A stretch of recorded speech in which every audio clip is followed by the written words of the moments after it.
తెలుగు రాష్ట్రాల్లో అతిపెద్ద lift manufacturer lifts ట్రై.com dealership కూడా ఇవ్వబడును. నమస్కారం రచిత గారు. నమస్తే సిరి. సో బేసిక్గా ఒక రిలేషన్షిప్ స్టార్ట్ అయింది అంటే ఫస్ట్ మాటల ద్వారా అండ్ ఆ తర్వాత ఫీలింగ్స్ని ఎక్స్ప్రెస్ చేయడం అండ్ ఆ తర్వాత like marriage and finally physical intimacy. కానీ ఇప్పుడున్న ప్రజెంట్ సిచ్యువేషన్లో మనం చూస్తే ఒక రిలేషన్షిప్ జస్ట్ ఫిజికల్గానే ఫస్ట్ ఇనిషియల్గా స్టార్ట్ అవ్వడం జరుగుతూ ఉంది. మరి అలా ఒక రిలేషన్షిప్ ఫిజికల్గా స్టార్ట్ అయిన దాన్ని మనం ఏ విధంగా డెవలప్ చేసుకోవచ్చు అంటారు? బేసికల్గా మీరు అడిగిన దాన్ని బట్టి నాకు అర్థమైంది ఏంటి అంటే, యాజ్ ఎవ్రీబడి నోస్, ఇవాళ మనం పెద్ద దాచి కొంతమంది ఇలాంటి టాపిక్స్ మనం ఎప్పుడైనా కొంచెం థంబ్నెయిల్స్ అట్లా చూడాలి అని మామూలుగా పెట్టినప్పుడు ఇన్ఫర్మేటివ్గా మీరు అన్నీ నేర్పిస్తున్నారా లేకపోతే చెడగొడుతున్నారా అని కొంతమంది మాట్లాడడం జరుగుతుంది. బట్ టు ద సర్ప్రైజింగ్ ఏంటంటే, బయట జరుగుతున్న వాటి మీదనే ఏమైనా కొంచెం ఒక సలహాదారులాగా, లేకపోతే ఇలా జరుగుతున్నాయి అని తెలియని వాళ్ళకి, మీ పిల్లలకి ఇలా జరుగుతోంది మీరు కేర్ఫుల్గా ఉండండి అనో, ఏదో ఒకటి ఇలాంటి ఎఫెక్ట్ వస్తుంది, ఇలా చేస్తే మీరు తొందరపడి ప్రాబ్లమ్స్ వస్తాయనో మనం ఒక ఆగా చేయటం అయితే జరుగుతోంది సొల్యూషన్ ఓరియంటెడ్గా. ఖచ్చితంగా whatever we are doing today, this points are useful, use అవ్వాలి. జీవితాలలో ఒక చిన్న మార్పైన వస్తుందేమో అని అనుకుని చేస్తున్నాము, వస్తుంది అని చెప్పేసి మనకు డైరెక్ట్గా వచ్చి చెప్పడం జరుగుతోంది. చాలా రకాలుగా కౌన్సిలింగ్లకు రావడం జరుగుతుంది. Coming to the point, as మీరు అన్నట్టు ఒకప్పుడు బంధాలు అసలు మామూలుగా పేరెంట్స్ చూసినవి అయితే ఇక అది మర్చిపోండి. మీరు డైరెక్ట్గా మండపంలో చూసుకొని ఇలా దాని తెరనంత అందంగా సీతారాములు చూసుకున్నట్టు అలా చూసుకుని, ఆ తర్వాత ఆ ఫస్ట్ జీలకర్ర బెల్లం పెట్టినప్పుడు, ఆ కాలు దొక్కినప్పుడే ఫస్ట్ ఫిజికల్ టచ్, ఆ తర్వాత ముహూర్తం పెడితే అప్పుడు ఫిజికల్ ఇంటిమసీకి పోయడం అనేది అది ఒక తంతు ఒకప్పుడు. కానీ మీరు అన్నట్టు క్యాజువల్గా ఇప్పుడే అసలు బేసిక్ రిలేషన్ స్టార్ట్ అవ్వటమే physical. To the surprising I want to tell this one. నేను రీసెంట్గా ఒకరితో మాట్లాడుతున్నప్పుడు, వాళ్ళకి ఇట్లా ఫామ్ హౌస్లకి అట్లా ఫ్రెండ్స్ అందరు వెళ్తారు. వెళ్ళినప్పుడు ఇంకొక ఫ్రెండ్ వాళ్ళు వస్తారు.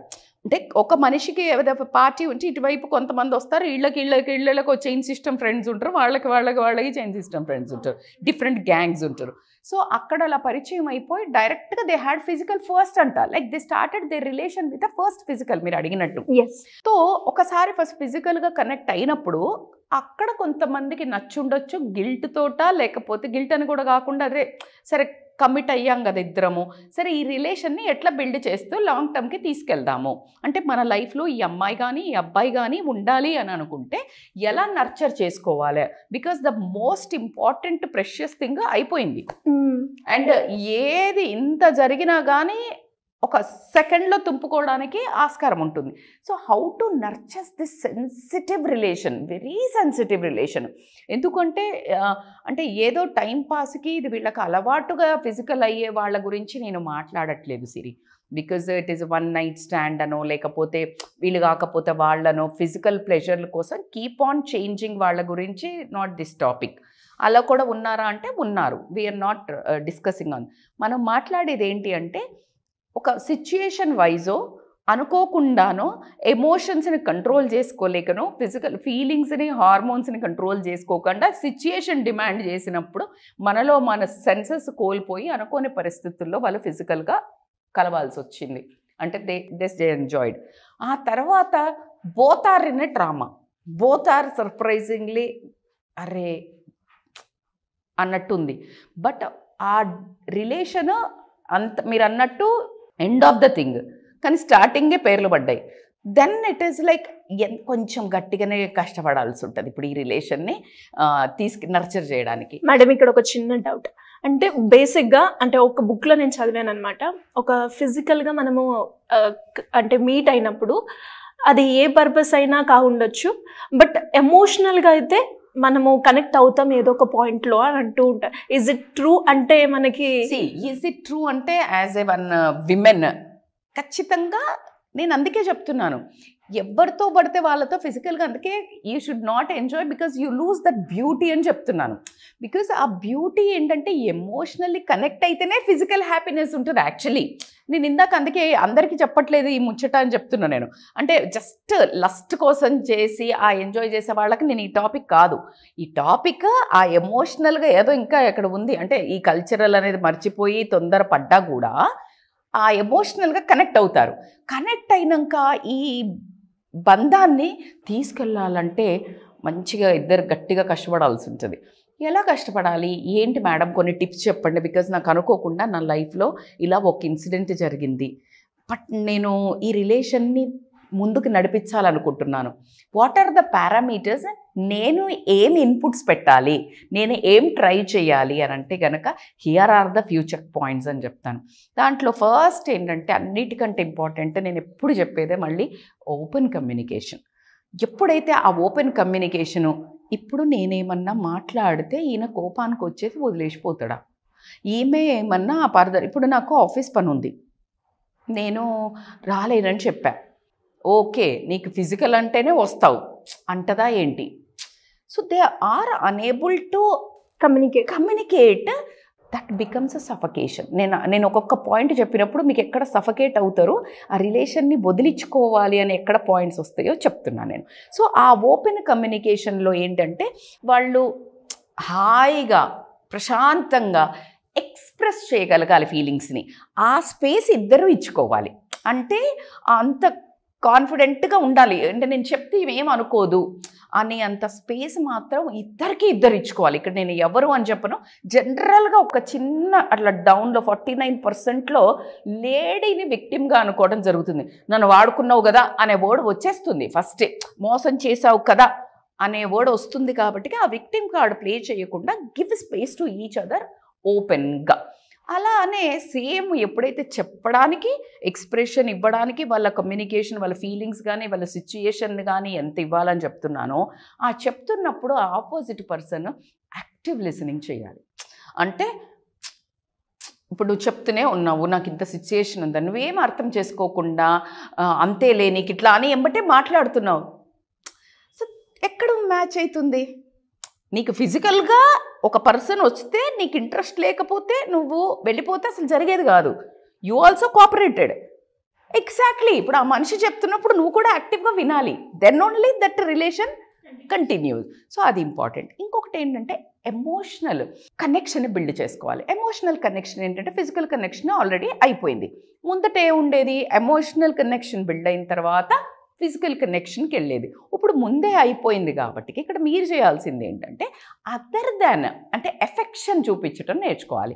ఎఫెక్షన్ ఎట్లా మేడం అని అంటే, obviously care is the best point. అంటే కేర్ అంటే ఏంటి మేడం అంటే ఊరికే టైం పాస్కే ఫోన్ చేసి తిన్నవారా నాన్న కన్నా అట్లా కాదు. రియల్ టైంలో పడుకోవడం దగ్గర నుంచి అసలు ఎలా నడుస్తోంది, వీళ్ళు మంచిగా నిజంగానే తింటున్నారా, లేకపోతే వాటర్ తాగుతున్నారా, లేకపోతే అదర్ దాన్ సెక్షువల్ ఫీలింగ్ కాకుండా ఎఫెక్షన్ చూపించడం. అదేంటి madam? Holding hands, hugs and cuddles, like రియల్గా I'm there. That is more powerful than the sexual connection. And coming to the point, depending upon ఈ ఫిజికల్ కనెక్షన్ అంటే ఇంటిమసీని ఎలా అంటే beyond సెక్షువల్గా తీసుకెళ్తేనే ఎమోషనల్ బాండ్ బిల్డ్ అవుతుంది. ఎమోషనల్ బాండ్లో మళ్ళీ నేను చెప్పినట్టు ఈ ఫిజికల్గా ఇలా ఎఫెక్షన్స్ వచ్చినాక కూడా డిపెండింగ్ అపాన్ యువర్ ఇంట్రెస్ట్, ఆ రోజు జరిగింది అది సిచ్యుయేషన్ అనుకోండి, లేకపోతే అనుకోని సంఘటనల వల్ల జరిగింది, అక్కడ దాకా వెళ్లకుండా కూడా you can have a small romance, you can have that, but you can maintain that emotional intimacy beyond your physical thing అని మాత్రం చెప్తాను. ఇంకా ఛాలెంజింగ్ ఏంటంటే ఒకవేళ ఫిజికల్ కాలేదనుకోండి, మీకు ట్రస్ట్గా ఇప్పుడు ఫర్ ఎగ్జాంపుల్ ఫోన్స్ అక్కడ ఉన్నాయి, వీళ్ళు ఎవరికి ఫోన్ వచ్చినా అంత రుబాబు ఉండదు, ఫోన్ చూపి ఫోన్ ఇవ్వు అనేది అది కూడా ఉంటుంది టాక్సిక్గా. బట్ ఫిజికల్ ఇంటిమసీ అయిపోయాక you should have a more trust and honesty బాగా బిల్డ్ చేయాల్సి ఉంటుంది. ఎందుకు అంటే ఇవాళ రేపు కాలంలో ఇది అయినాక కూడా పక్క గల్లీలోనే పక్క సైడ్కి ఇంకో పక్క చాట్లోనే ఇంకో బాయ్ ఫ్రెండ్ అని గర్ల్ ఫ్రెండ్ అని మెయింటైన్ చేసే రోజులు కాబట్టి ఆ పొసెసివ్నెస్ ఎప్పుడైతే టూ మచ్ బిల్డ్ అవుతుందో ఇన్సెక్యూరిటీ అనుమానాలు మొదలై ఫైట్లకు దారితీస్తుంది. కాబట్టి if you both are agreed, ఏది ఓపెన్ కమ్యూనికేషన్లో మనం కలిసి ఉందాము, మనం ఇట్లా మన జర్నీని తీసుకెళ్దామని ఎప్పుడైతే డిసైడ్ అవుతారో trust and honesty is the key. అబ్బా ఏంటి మేడం అంటే ట్రస్ట్ ఎట్లా వస్తుంది మేడం అని అంటే ఖచ్చితంగా నో అంటే లైక్ ఓపెన్గా మీరు హానెస్ట్గా ఉండడం వస్తుంది. ట్రాన్స్పరెన్సీ, ఏం చేస్తున్నావు ఇప్పుడు ఫర్ ఎగ్జాంపుల్ ఫోన్ అక్కడ ఉంది, దానికి లాక్ ఉండాల్సిన అవసరం ఏముంటుంది? Let be very clear. లేకపోతే ఏమొచ్చేస్తుంది, టెన్షన్ వస్తుంది. సో ట్రాన్స్పరెన్సీ అనేది చాలా చాలా ఇంపార్టెంట్ ఉంటుంది. నువ్వు ఎక్కడికి వెళ్తున్నావు, ఏం చేస్తున్నావు. ఇప్పుడు ఫర్ ఎగ్జాంపుల్ ట్రాన్స్పరెంట్గా నువ్వు ఉన్నది ఉన్నట్టు ఇక్కడికి వెళ్తున్నా అని చెప్పావు నువ్వు ఫ్రెండ్ కోసం అని చెప్పేసి, అనుకోకుండా అబద్ధం ఆడావు, అతను ఎక్కడికన్నా వెళ్తున్నాడు, లేకపోతే ఆమె ఎక్కడికన్నా నిన్ను చూసింది, వాట్ హ్యాపెన్. సో ఆ ట్రాన్స్పరెన్సీ అనేది చాలా ఇంపార్టెంట్. ట్రస్ట్ ఎట్లా వస్తుంది, హానెస్ట్గా నువ్వు క్వశ్చన్స్ ఏదైతే కరెక్ట్ చెప్తావో అది బిల్డ్ అవుతుంది. అలా కాకుండా కన్సిస్టెన్సీ అంటే ఏంటి మేడం అంటే నీ బిహేవియర్ కన్సిస్టెన్సీగా ఉండటం. నువ్వు ఎలాగైతే ఈ రోజుకొక రాగా మారుతున్నావు అనుకో, ఒక మాట చెప్పి ఒకసారి ఇక్కడ ఒకసారి అట్లా ర్యాండమ్ బిహేవియర్, అది నీకు అనుమానాలకు తావివ్వడం జరుగుతుంది. ఇప్పుడు ఒక రోజు మా అమ్మ వంటికి వెళ్తున్నా అని చెప్పావు, ఇంకొక రోజు తప్పించుకోవడానికి ఇంకోసారి కలువు అని అంటే ఇంకొకసారి ఫ్రెండ్ దగ్గరికి వెళ్తున్నాం. So this always creates random behaviour కాబట్టి అనుమానాలకు ఎక్కువ తాగు. అట్లాగే కాకుండా ఏంటి అని అంటే కాన్ఫ్లిక్ట్ రిజల్యూషన్స్ అంటారు. కాన్ఫ్లిక్ట్ రిజల్యూషన్స్ అంటే ఒక మనిషి అన్నాక పెళ్లి చేసుకున్నాకైనా, ఇద్దరు అక్క చెల్లెళ్ళకైనా, అన్నదమ్ములకైనా, వైఫ్ అండ్ హస్బెండ్కైనా, తల్లి గొడవలకైనా ప్రతి ఒక్కరికి డిసగ్రిమెంట్స్ అనేది కామన్. సో కాన్ఫ్లిక్ట్స్ రాకుండా ఏ బంధం ఉండదు. పని మనిషికి ఓనర్ అమ్మకు వస్తుంది, ఎక్కడ నువ్వు ఇంటీరియర్ ఉండి మాట్లాడుకుంటూ వస్తుంది, నువ్వు ఒక షాప్లో ఒక దగ్గర అప్పు పెడితే వస్తుంది, ఎక్కడ తీసుకో conflict is there. So honest disagreements ఉండేటట్టు చూసుకోండి. ఇప్పుడు ఒకవేళ హానెస్ట్గా డిసగ్రిమెంట్ వచ్చింది, డిసగ్రిమెంట్స్ కామన్, అది ఎలా సాల్వ్ చేసుకోవాలి, అది మనము జర్నీ చేయాలి అంటే ఇద్దరినిద్దరం అర్థం చేసుకొని ఎలా ముందుకు తీసుకెళ్దాము. ఓకే నీకు ఇది ఇష్టం లేదు ఈరోజు, సరే నేను ఈరోజు ఈ కూర చేస్తా మనకి, లేకపోతే ఓకే లవ్ అఫేరే కాబట్టి ఈరోజు నువ్వు అన్న చోటుకి వెళ్దాము, రేపు నేను అన్న చోటుకి వెళ్దాం, లేకపోతే ఈ వీక్ నువ్వు నన్ను సపోర్ట్ చేయలేక. సో అట్లా డిసగ్రిమెంట్స్ను కూడా కనుక వీళ్ళిద్దరూ అర్థం చేసుకొని కనుక ఉన్నట్టయితే కనుక ఖచ్చితంగా ముందుకు వెళ్ళడానికి ఉంటుంది. అట్లా కాకుండా అపాలజీస్ను మెయిన్ ఫర్గివ్నెస్. ఇక్కడ ఒక దరిద్రం ఏంటంటే మీ ఇంటికి మా ఇల్లు ఎంత దూరమో మా ఇంటికి మీ ఇల్లు అంతే దూరం అనేది గుర్తుపెట్టుకోవాల్సి ఉంటుంది. నువ్వు తప్పు చేసి జనరల్గా ఒక క్యారెక్టరు ఆల్వేస్ వాళ్ళు తప్పు చేసినా ఒప్పు చేసినా వాళ్ళదే, అంటే వాళ్ళు తప్పు చేసినప్పుడు వాళ్ళు సారీ చెప్పరు, వేరే వాళ్ళు తప్పు చేస్తే కాళ్ళ మీద పడి సారీ చెప్పాలి. ఇలాంటి ఒక క్యారెక్టర్ ఉంటుంది ఒక రిలేషన్లో. అట్లా కుదరదు, because already you both committed, this is a mistake done by both people. So కాబట్టికే ఈ రిలేషన్ ఎట్లా ఉండాలంటే apologies and forgiveness should be very genuine. నువ్వు తప్పు చేసుంటే అపాలజీ అడగడానికి వెనుకకే పోవద్దు, బికాజ్ అపాలజీ అడిగేవాడే ధైర్యవంతురాలు, దమ్మున్నోళ్ళే సారీ చెప్పగలుగుతారు. అట్ ద సేమ్ టైం ఒకవేళ అపాలజీ అడిగినప్పుడు ఊరికే ఇంట్లోనే చేస్తావని మళ్ళీ నోరు నెత్తిన పెట్టుకొని దాన్ని గొడవను కంటిన్యూ చేసి దాన్ని ఊరికే టాంట్ చేసి సతాయించకుండా ఫర్గివ్నెస్ కూడా ఇంపార్టెంట్. నువ్వు అడిగినప్పుడు నేను ఫర్గివ్ చెయ్యకపోతే అపాలజీకి వాల్యూ ఏముంది, ఉందా లేదా, అసలే లేదు. సో కాబట్టి apologies and forgiveness should go hand in hand. అట్లాగే క్వాలిటీ టైం రా బాబు, ఇక్కడ వస్తుంది కథ. ఎందుకంటే జనరల్గా ఫిజికల్ ఇంటిమసీ లేకపోతే ఏమవుతుందంటే నువ్వు ఏమన్నా అడగంగానే ఇంక ఇప్పుడు నాకు కావాలి కదా అన్నట్టు ఏం చేస్తారంటే రానంగానే ఇట్లా రెక్కలు కట్టుకొని గాల్లో తేలినట్టుంది అనుకుంటూ ఉరికొస్తారు. కొంచెం అది తగ్గిన తర్వాత ఏమవుతుందంటే గర్ల్ ఎప్పుడన్నా అడిగినప్పుడు జనరల్గా ఇది గర్ల్స్కి అవుతుంది ఈ experience. When they want something, they ask something, negligence కనిపిస్తుంది. నెగ్లిజెన్స్ కనిపించే వరకు వీళ్ళకి ఈగో హర్ట్ అవుతుంది. అంటే అవునులే ఇప్పుడేమో, సో ఇమ్మీడియట్గా వస్తుంది అనగానే వాడికి ఈగో హర్ట్ అవుతుంది. నేను అలాగా ఇన్ని రోజులు నేను కలిసి లేనా, నాకు నిజంగా సో ఇదన్నిటికీ irrespective of having your busy schedules, you need to plan your dates often. ఎలాగైతే నువ్వు రియల్గా ఒకవేళ ఫిజికల్గా నువ్వు ఇంటిమసీ కాకపోతే కూడా ఎలా ఎంత నీకు తుత్తరు ఉంటుందో, కలవాలని ఎక్సైట్మెంట్ ఉంటుందో, that all butterflies in the stomach ఉంటుందో, you need to have that the same thing with her or with him to meet that excitement, to have that romance. అదంతా ఖచ్చితంగా you need to prioritise irrespective of your busy schedules. ఎక్కువ effort పెట్టాల్సి ఉంటుంది, priority to each other. So అది చాలా important. అట్లానే కాకుండా అంటే ప్రయారిటీ ఎందుకు చేసుకున్నావు, ఇప్పుడు కూర్చున్నావు మళ్ళీ ఇద్దరు కూర్చొని ఫోన్లు పట్టుకున్నారు. So unplug that mobiles. Quality time, అందుకే నేను చాలా క్లియర్గా మెన్షన్ చేశాను, quality time you need to mention. ఇవన్నీ చేసుకుంటూ వెళ్తున్నప్పుడు నీకు ఖచ్చితంగా ఇంకా మన ఫ్యూచర్ బిల్డ్ చేసుకోవాలంటే కావాల్సింది ఖచ్చితంగా పర్సనల్ గ్రోత్ అంటే ఏంటి? ఖచ్చితంగా కెరియర్ బిల్డింగ్ కానివ్వండి, ఒకరిదొకరు. ఇప్పుడు నీకు ఈ జుజుబీలు మాట్లాడుకుంటూ ఇవన్నీ బిస్కెట్లు వేసుకుంటూ కూర్చుని ఒకరినొకరు ప్యాంపర్ చేసుకుంటే కడుపులోకి ఎట్లా వస్తుంది? రేపు ఫ్యూచర్ రిలేషన్కి ఈ పేరెంట్స్ ఆ పేరెంట్స్ అడిగితే you need to show your career, right? So దానికోసం అని ఏం చేయాలంటే ఇప్పుడు ఫర్ ఎగ్జాంపుల్ నువ్వు ఏమైనా చేస్తున్నాడు పని ఆయన, you need to support his growth. ఖచ్చితంగా ఒకరిదొకటి గ్రోత్ అవ్వడానికి ఖచ్చితంగా సపోర్ట్ చేయాలి. వాళ్ళ ఏదైనా పాజిటివ్ జరిగితే వాళ్ళ లైఫ్లో అచీవ్మెంట్స్ ఏమైనా సెలబ్రేట్ చేసుకోవాలి. అదే ఛాలెంజెస్ వచ్చినప్పుడు సపోర్టివ్గా ఉండాలి, పక్కన నేను ఉన్నాను అని. అట్ ద సేమ్ టైం ఇద్దరు mutual, it is not at all build with one మ్యానా గర్ల్ అనేది అసలు విమెన్ అనేది సంబంధం లేదు. ఇంకొక వైపు నుంచి చూస్తే పర్సనల్ గ్రోత్ ఇంపార్టెంట్. ఎప్పుడైతే పర్సనల్ గ్రోత్ మీద ఫోకస్ చేసిన వాళ్ళు సక్సెస్ కాని దాఖలాలు లేవు Siri. Personal growth always plays important role in maintaining the relationship so beautifully. So personal growth is very important. Understanding your character.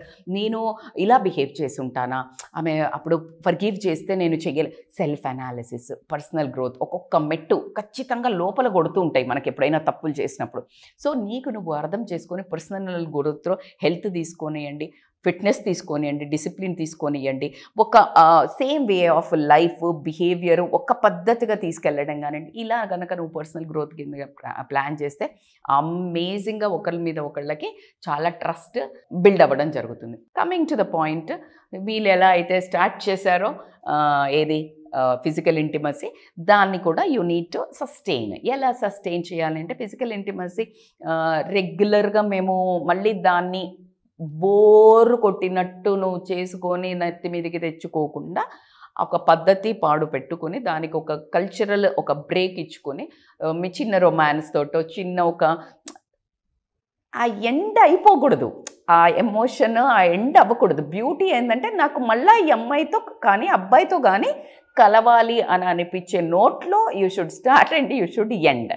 అది ఏ రేంజ్కి తీసుకెళ్ళాలి, మనము మనకు లైఫ్లో ఎక్కడ దెబ్బ కొట్టకూడదు, ఎమోషనల్గా మైండ్ సెట్ అంటే కల్చరల్గా కూడా రేపు ప్రొద్దున నువ్వు ఏ మిస్టేక్ చేసినా రిలేషన్ ఒకవేళ ఎండ్ అవ్వలేదనుకోండి, తీసుకెళ్ళలేకపోతే ఎంత ఘోరంగా ఉంటుంది కదా. వాళ్ళు మళ్ళీ ఎప్పుడైనా వెనక్కి వెళ్ళినప్పుడు వాళ్ళ గిల్ట్ అనేది లైఫ్లో చంపేస్తుంది. సో కాబట్టి అది కూడా హౌ యూ టేక్ ఆఫ్ అనేది it's totally your personalities.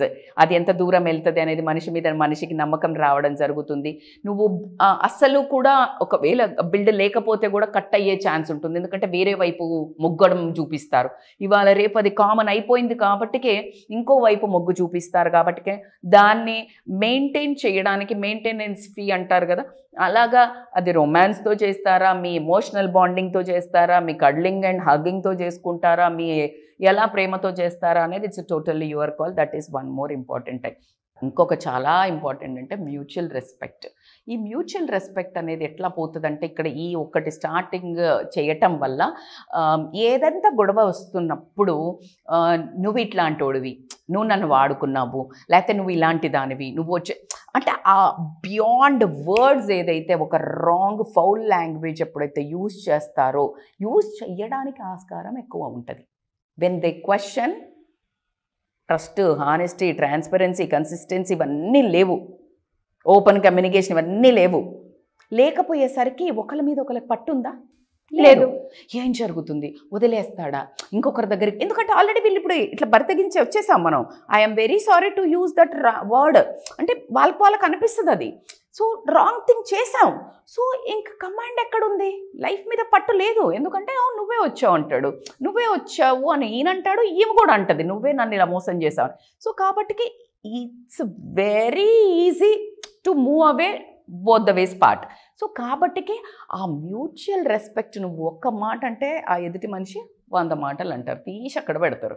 So ఆ ఒక్కసారి ఆ రెస్పెక్ట్ అనే ఆ సెన్సిటివ్ బ్యూటిఫుల్ లైన్ ఎప్పుడైతే తుడిపేస్తారో ఇంకా కుక్కల కొట్లాట అవుతుంది. ఇక అది కొన్నదాకెళ్ళదు. ఒకవేళ దరిద్రవశాత్తు బెదిరించో ఇలాంటివి ఏదైనా బ్లాక్మెయిల్ చేసో పెళ్ళిళ్ళు చేసుకున్నా ఆ పెళ్ళిలో సుఖశాంతులు మాత్రం చచ్చినా ఉండవు. అది ఇంకా యుద్ధ వేరే, ఇంకా రణరంగమే ఎప్పుడు. ఎందుకంటే ఒకళ్ళ మీద ఒకళ్ళకి రెస్పెక్ట్ ఉండదు. Because they last with words. ఒక దెబ్బన్న మాంతది కానీ సిరి మాట అన్నది మర్చిపోరు. సో కాబట్టికి these are the parameters you need to protect. Already చాలా సెన్సిటివ్ అయిన గాయం కాబట్టికి టూ మచ్ ఆఫ్ క్లీనింగ్, దాని ఏమంటారు డెటాల్ పెట్టి రోజు వేసి వుండుకు రమ్మంటాడు కదా డాక్టర్ డీప్ది అయితే. సో అట్లా రోజుకి దాన్ని మంచిగా బ్యాండేజ్, కేర్, డాక్టర్ దగ్గర హీలింగ్ ఇట్లా అన్నట్టు చాలా సెన్సిటివ్గా తీసుకెళ్తే కనుక చాలా బాగుంటుంది. ఎందుకు అంటే అది చాలా ఈజీ కాదు, చాలా కష్టతరమైంది.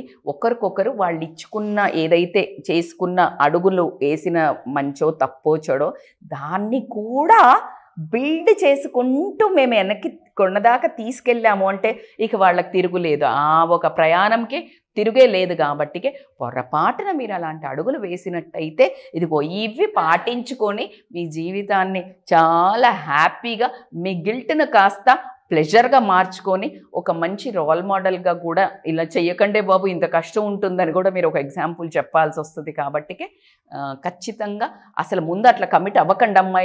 అమ్మాయిలకి ఎందుకు చెప్తారు మేడం మీరు అబ్బాయిలా అంటే ఖచ్చితంగా అదొకటి ఉంటుంది, అదొక కల్చరల్ అని చెప్తున్నాను. మళ్ళీ మన సొసైటీ పరంగా కానీ మానసికంగా పరంగా కానీ మనకు లోపల ఒక గిల్ట్ ఉంటుంది, ఒక బాధ ఉంటుంది. అదే మొగోడు కూడా చేశాడు అని అంటే వాడికి పెళ్ళవుతుంది. కానీ అమ్మాయి ముందు తిరిగింది అంటే పెద్ద హెడ్డింగ్లో లేచి అమ్మాయి ఎవరితో తిరిగిందంట అంటే కడుపు వస్తే ఈమెను అవమానిస్తారు, కడుపు చేసినోడిని ఎవడు పట్టించుకోడు. సో ఇలాంటి ఒక సొసైటీలో బ్రతుకుతున్నాం కాబట్టి 200% don't entertain a physical until you commit for a whatever the relation. I don't know, live in anukuntunnara, situationship anukuntunnara, whatever you are thinking, whatever, take the benefits out of the hit.